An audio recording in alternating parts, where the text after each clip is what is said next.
Hi everyone. Today we're going to start to continue on with period 4 and talk about Andrew Jackson and the beginning of Jacksonian democracy. Andrew Jackson, if you'll recall, was ran for president in the 1824 election against John Quincy Adams.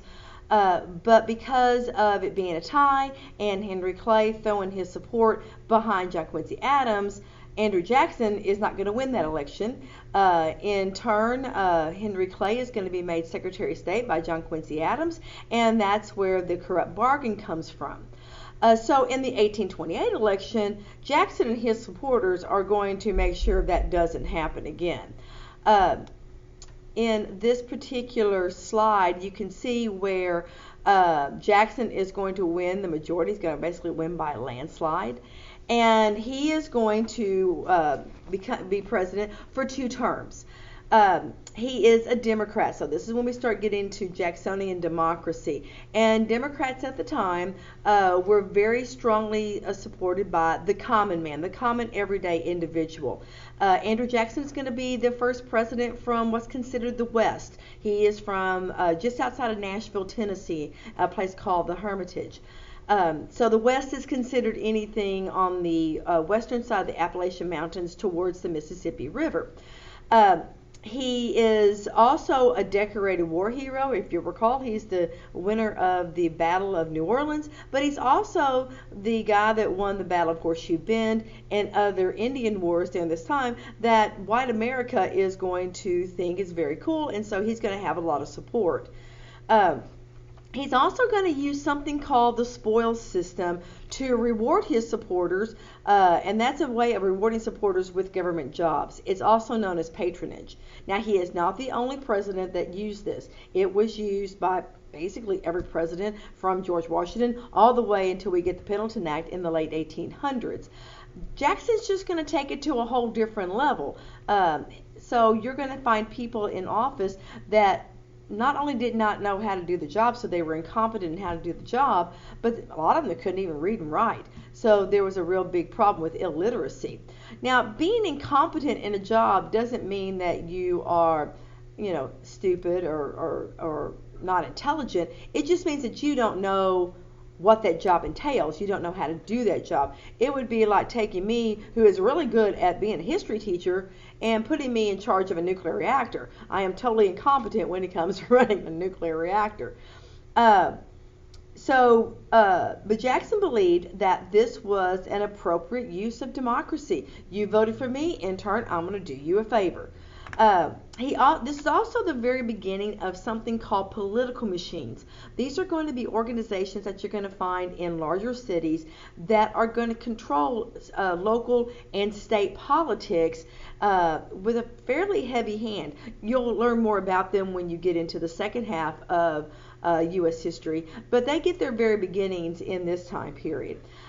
Jackson's also going to have what's known as a kitchen cabinet. These are going to be informal advisors that are going to give him information and advice on different things that are coming up, different from his cabinet. Now, the official cabinet, you're looking at, Secretary of State, Secretary of Defense, Secretary today of Education and the Interior, and so this kitchen cabinet are going to be more like his cronies, his friends that he's going to turn to for more immediate advice and more trusted advisors. And so there's going to be a couple of things at the very beginning of his first term in office that are going to be issues between him and Congress and him and some of the states. So the first one I want to talk about is the Tariff of Abominations. This tariff was passed in 1828, so before he was elected, so it was already an issue. And South Carolina is going to lead the protest against this tariff. Now, the first thing you need to remember about tariffs is that the South is always, always, always going to hate a tariff because the South is an agrarian economy. And so everything that's manufactured, almost everything, they have got to import either from the northern states or from overseas. So a tariff is a tax on imports. And so whether it is a tax on imported manufactured goods or it's a tax on raw resources that the northern factories are going to use to make manufactured goods, it's going to always make prices for those goods in the South more expensive. And so the South is going to feel like they are being persecuted at the benefit of the North. And so this guy right here, this is John C. Calhoun. He was a longtime, well-respected senator from South Carolina. And so they're going to rise up in protest and in anger, and they're going to use the doctrine of nullification, saying that this tariff is unconstitutional, and so therefore we have the right to nullify it. And if you'll remember, the doctrine of nullification comes out of the Kentucky and Virginia resolutions back during Jefferson and John Adams' time. And then they're going to threaten to secede from the Union. And so at that point, Andrew Jackson's going to say, oh, no, you're not. And the Force Acts are going to give him the ability to threaten to send in federal troops into South Carolina if they continue with this threat of secession. Well, it's going to get to a boiling point, and this guy right here, Henry Clay, is going to offer a compromise. Remember how I told you earlier on he was known as the Great Compromiser? And so he is going to get this compromise of 1833 that is going to reduce the tariff by 10% over an 8-year time frame. So in effect, it's going to reduce the tariff by more than they raised it over this time period. And that's going to smooth everybody's feathers back down. And so John C. Calhoun in South Carolina is going to calm down. Now remember, John C. Calhoun was known as the Great Nullifier, and he's going to use this threat of nullification and threat of secession again as we get closer to the Civil War. Now I also want to talk about Henry Clay over here and the next event, which is the Bank War. Andrew Jackson hates the bank with everything he's got. He believes that the bank is controlled by a very small number of very wealthy men, and so that's keeping the common American from being able to try and amass wealth of their own. And so he is going to set out to do everything he can to go against the Second Bank of the United States. Well, Henry Clay, who hates Jackson with a passion, is trying to trip him up in the upcoming 1832 election. And so he and the bank president, Nicholas Biddle, are going to get together, and they're going to concoct this scheme that if we recharter the bank 4 years earlier, we can make this a campaign issue. And so they are going to put that proposal out there, and their plan is to put Jackson between a rock and a hard place. If he decides to veto the recharter of the bank, then that's going to alienate the Eastern money interest, and that will jeopardize his campaign, they think. Or if he okays the recharter of the Second National Bank, then that's going to alienate his Western supporters. And so they think they've got him right where they want him. Well, Jackson, being the I'll do what I want to individual that he was, is going to veto the bank and still win re-election. Henry Clay and Biddle had overestimated how much influence the moneyed interest in the East was going to have on this campaign, and so it kind of rocked their plans. And so after Jackson wins re-election, he is going to set about destroying the bank. And so what he's going to do is he is going to take all new federal money, and he is going to deposit it in what becomes known as pet banks or wildcat banks. These are local banks scattered across the country that he's going to deposit this federal money in. And then he's going to turn around and systematically spend up the federal money in the Second Bank of the United States, and it's going to cause that bank to collapse. And so that's how he's going to kill the Second Bank of the United States. Now, this is not going to be without its own issues, because when he divides all the federal money out across banks across the country, it causes a lack of oversight in what these banks are doing. Banks make money off of loaning money and charging interest on those loans, and the money they make is the interest. And so they're going to start loaning money on these get rich quick schemes. Land speculation, buy low, sell high, but what happens if it doesn't sell high? And so people will start defaulting on their unsecured loans and cause these banks to have financial issues and become unstable. Well, that's going to lead Congress to pass the Specie Circular, where all land has to be paid with specie. Now, let me give you so you understand the difference between specie and species. Species is what you've learned in science about the different animal and human, all the different life forms. And specie with no S is gold and silver. It's hard money. And we'll talk later on about the difference between hard money and cheap money and how that works. But by having to pay for public land with hard money, Congress is trying to restabilize the American financial economy with actual gold and silver. This will lead to the Panic of 1837, which a panic is a downturn in the economy. They're going to call them panics all the way up until we get to the stock market crash of 1929 and the Great Depression. So anytime I talk about a panic, I'm talking about either a small downturn, which is a recession, or a large downturn, which is a depression, and it's just a downturn in the economy. Now, another thing that's going to happen in Jackson's second term in office is the Indian Removal Act. Let me show you this slide here. This gives you a diagram of the different routes and what happens with the Indian removal policy. There are 5 civilized tribes that live in this section of the United States, and they were called the 5 civilized tribes because they had been more adept at taking on white man's culture, their clothing styles, their housing styles, especially the Cherokee.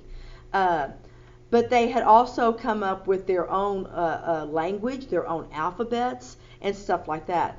And so they're known as the 5 civilized tribes, and that's going to be the Creek, the Choctaw, the Cherokee, the Chickasaw, and the Seminole. And they are in some of the prime land in this part of the United States. And whites are starting to hedge over into this area and threatening where these tribes have traditionally for thousands of years have lived. And Jackson, trying to be benevolent, is going to say, well, we just need to move y'all over here. You guys go over here and we'll keep you in this safe place because these guys are just going to give you nothing but trouble anyway. Now let's just move you over.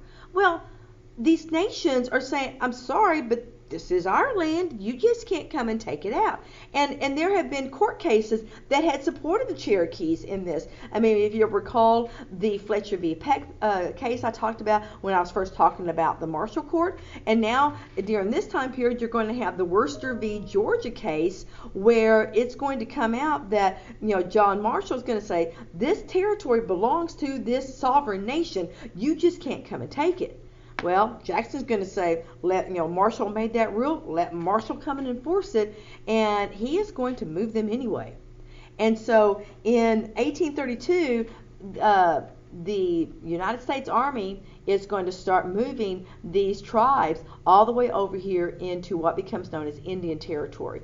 And it'll be known as Indian Territory all the way up until Oklahoma becomes the state in the 20th century.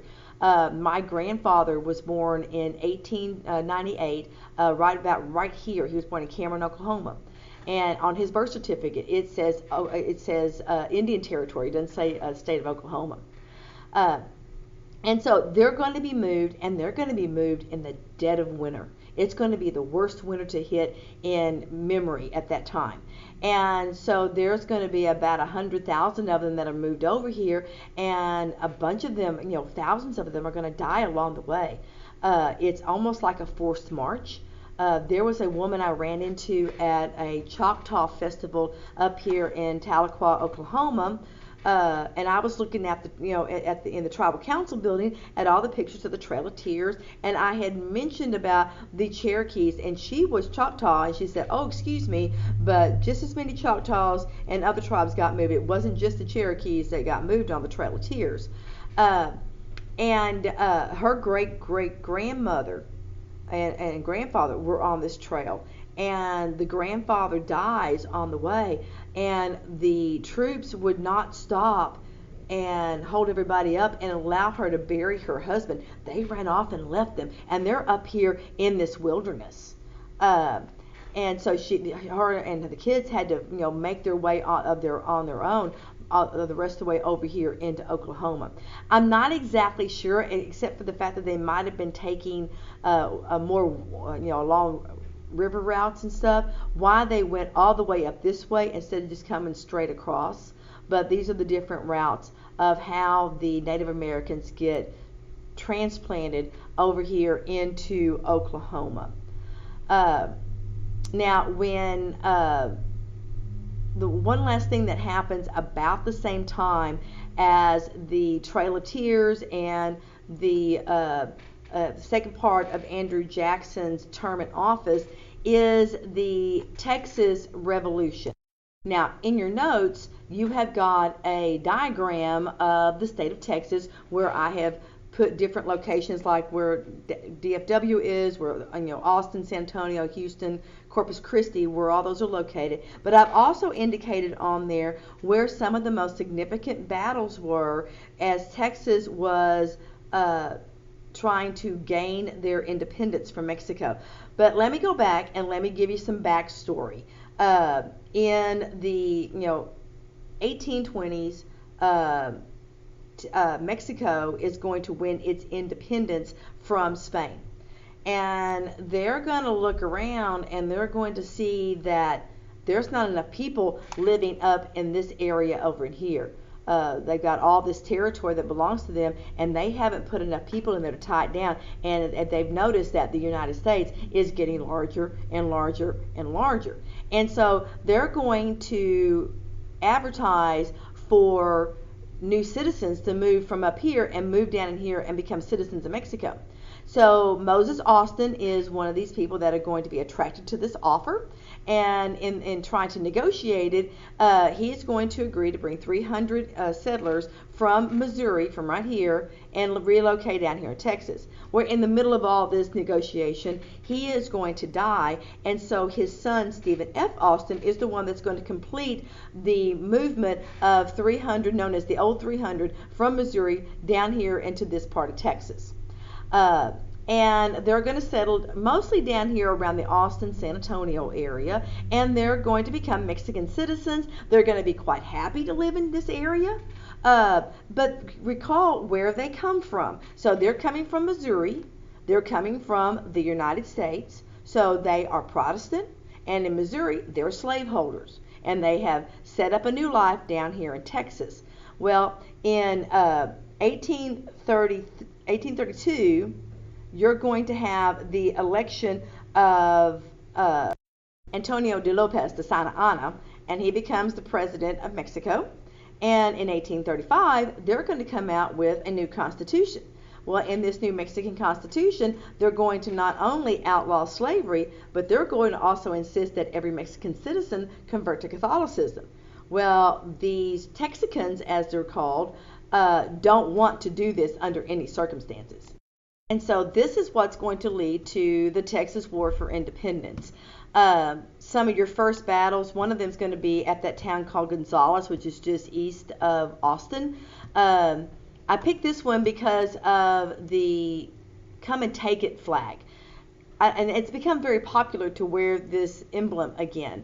It's the one where you have the black cannon. It says come and take it underneath it. Well, Gonzales had been given a cannon by the Mexican government back when times were good to protect them from Indian raids.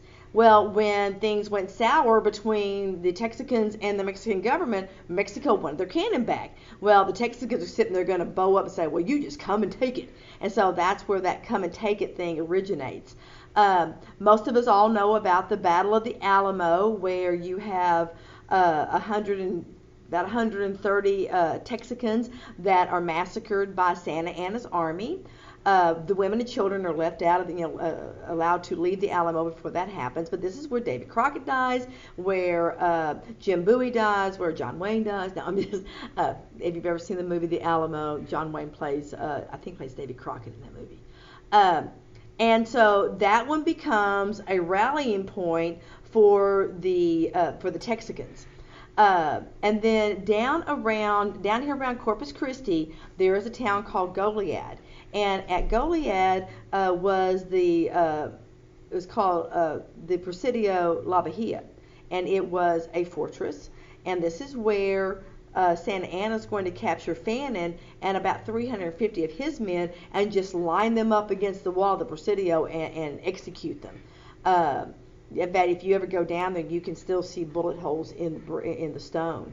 And so between the Alamo and Goliad, by the time Sam Houston and the Texicans find out where Santa Anna is over by Houston, these are going to become the rallying cries of remember the Alamo, remember Goliad, and they're going to surprise Santa Anna at San Jacinto. In fact, Santa Anna is going to try to sneak off in the night, and they're going to find him in his underwear hiding in the bushes.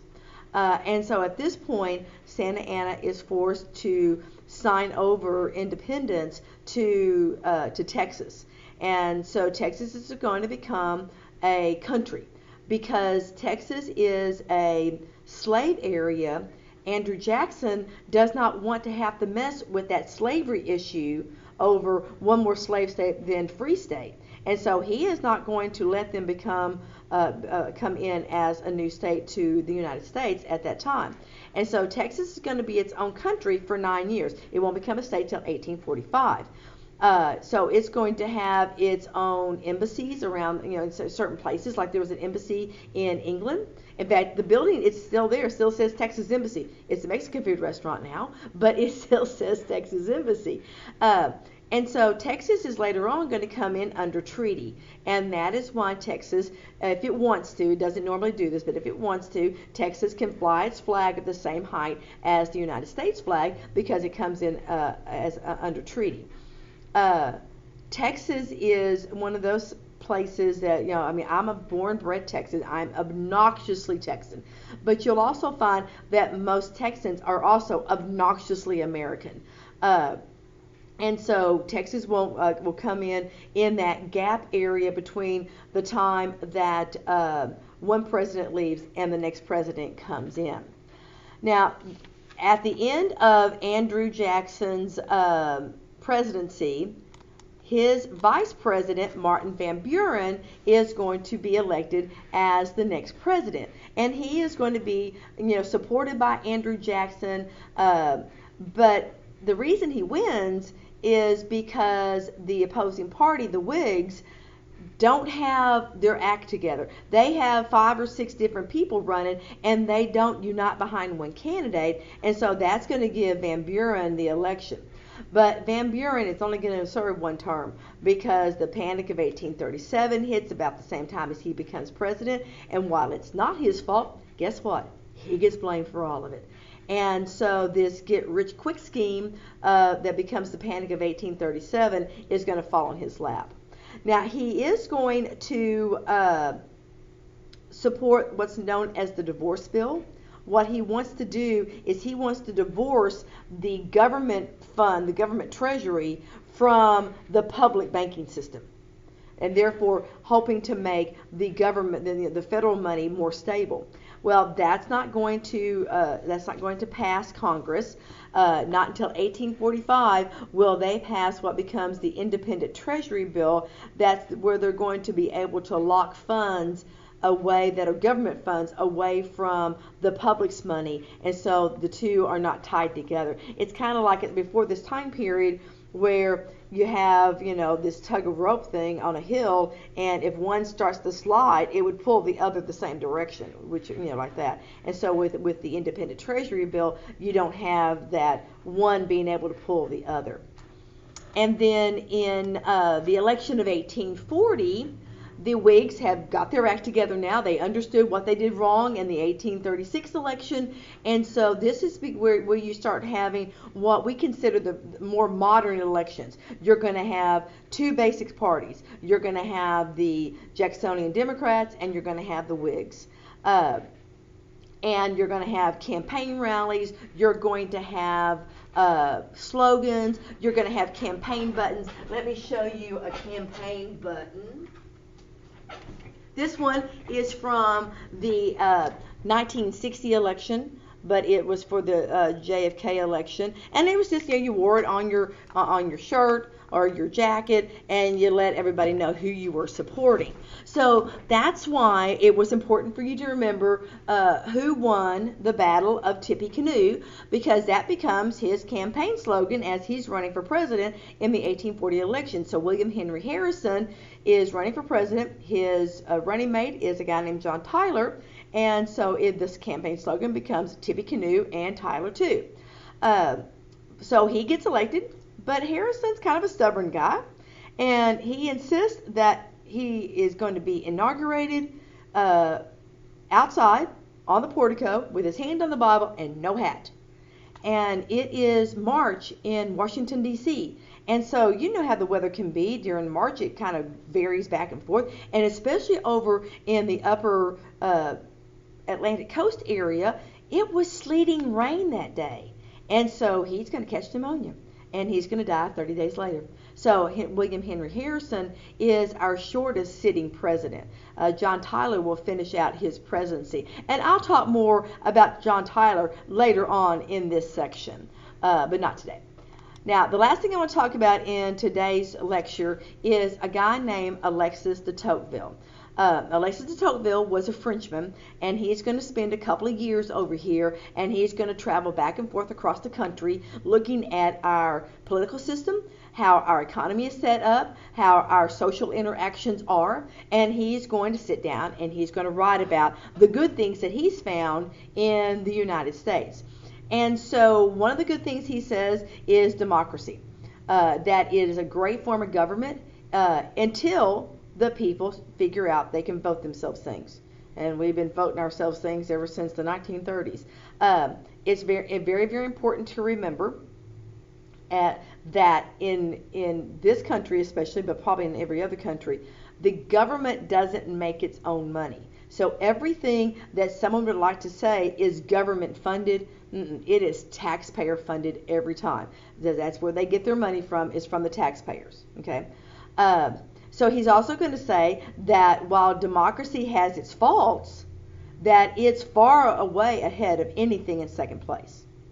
But he also made mention that if we do not solve our slavery issue, that it would destroy us. And it just about does before we get through the Civil War. But this is where we get that idea about American exceptionalism. And the key parts of American exceptionalism are liberty, egalitarianism, individualism, populism, and laissez-faire. Now, some of these words you know, but some of these words you may not be familiar with. So like egalitarianism is that idea of equal opportunity. Not that everybody is equal, but everybody has the same chance at the same things, equal opportunity. That we are very individualistic. We are independent as a hog on ice sometimes, and so we that characterizes who we are. Populism, that we, even though we're individuals, we also have a tendency to look after each other, and so we have a popular idea of taking care of one another. But we only take it so far. We believe in laissez-faire, and that has to do with an economic system. Laissez-faire economics is where the government just lets it do. You don't have a lot of government interference in how the economy works. So those are the 5 parts of American exceptionalism. Now, there has been a lot of talk about American exceptionalism, and man, that is awfully snooty of people to think that we're exceptional. Well, exceptionalism has 2 ways to go. You have to admit that if you look around the world, we are different and exceptional than any other country in the world. But with exceptionalism, like I said, it can go 2 ways. We can be exceptionally wonderful, and we can be exceptionally awful. I mean, look at the Trail of Tears. That was a horrible thing to do. And so American exceptionalism, you have to look at the whole picture. You just can't look at that we're always good, because we're not. We, like every other country, may have good intentions, and we go with sometimes a narrow viewpoint of what good intentions are, and we don't think things through all the way to the very end. That's a very human trait. And so America is no different than other countries in having our full share of faults. The last thing he says is that we lack an inherited aristocracy. That means basically that anybody in this country has an opportunity to go from where they started to bigger things and better things. And that story has been told over and over and over in this country, that rags to riches story. I mean, look at Andrew Carnegie and John D. Rockefeller. Both of them were poor boys, and they rose to financial greatness. Even in this area, I don't know if y'all are familiar with the bridges, the new bridges that they have going from from West Dallas into downtown Dallas, or across I-30 going across the Trinity. One of them is known as the Margaret Hunt Bridge. Margaret Hunt is I think, granddaughter of Howard Hunt. Anyway, he started off with just a 6th grade education. Only rich boys went to school past the 6th grade when he was young.